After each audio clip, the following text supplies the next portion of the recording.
ऐसे रेन जब फॉल करती है थ्रू पोल्यूटेड एयर, जो गंदी हवा होती है उसके ज़रिए गिरती है, इट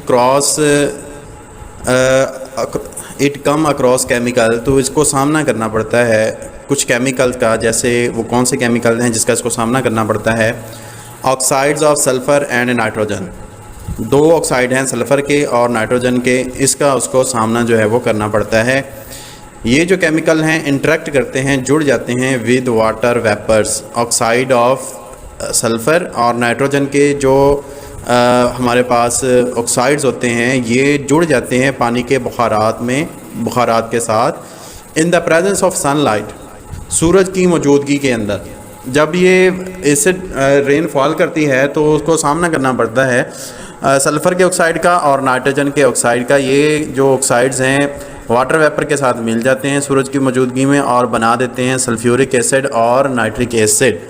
ये एसिड जो हैं रहते हैं एज अ वेपर बुखारात की शक्ल के अंदर एट हाई टेम्परेचर, बहुत ज़्यादा दर्जे हरारत के ऊपर। जब ये टेम्परेचर फॉल करता है, कम होता है, तो एसिड रेन जो एसिड होता है बिगन टू कंडेंस।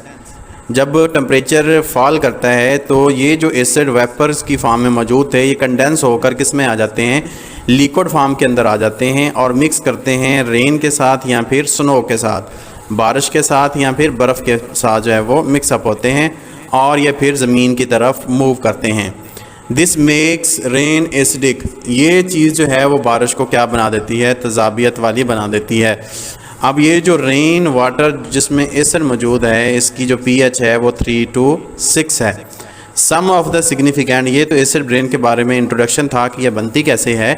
अब इसके कुछ इल इफ़ेक्ट मौजूद हैं कि ये कैसे अफेक्ट करती है। तो acid rain destroy the necessary nutrients, जो ज़रूरी न्यूट्रिएंट्स होते हैं ज़मीन के अंदर उनको ये तबाह बर्बाद कर देती है, जो पानी के अंदर भी मौजूद हो सकते हैं, दरियाओं में भी मौजूद हो सकते हैं और लेक्स नदियों के अंदर भी मौजूद हो सकते हैं। तो जब एसिड रेन यहाँ इन जगहों पर होगी तो ये उसके पानी की pH को कम कर देगी, मतलब कि एसिडिक बना देगी। तो ज़्यादातर जानदार जो इसके अंदर पानी के अंदर मौजूद होते हैं इस एसिड रेन की वजह से मरना शुरू हो जाते हैं, क्योंकि pH जब चेंज होती है तो जानदारों के ऊपर अफेक्ट करती है। तो acid rain washes nutrient out of the soil, ये न्यूट्रिएंट्स को मट्टियों के अंदर से बाहर निकाल देती है, जो एसेंशियल न्यूट्रिएंट्स होते हैं मट्टी के अंदर। और ये जब दरख्तों पर गिरती है तो उनकी जो जिल्द होती है जिसको बार्क कहते हैं, या पत्तों के ऊपर जब गिरती है या फिर रूट्स के ऊपर जब पौधे जज़ब करते हैं ये पानी, तो इन सब को ये नुकसान पहुंचाती है। लीफ पिगमेंट जो क्लोरोफिल है जो फोटोसिंथेसिस का काम करता है ये भी बुरी तरह मुतासर होता है एसिड रेन की वजह से। तो metallic surfaces expose to acid rain are easily corroded.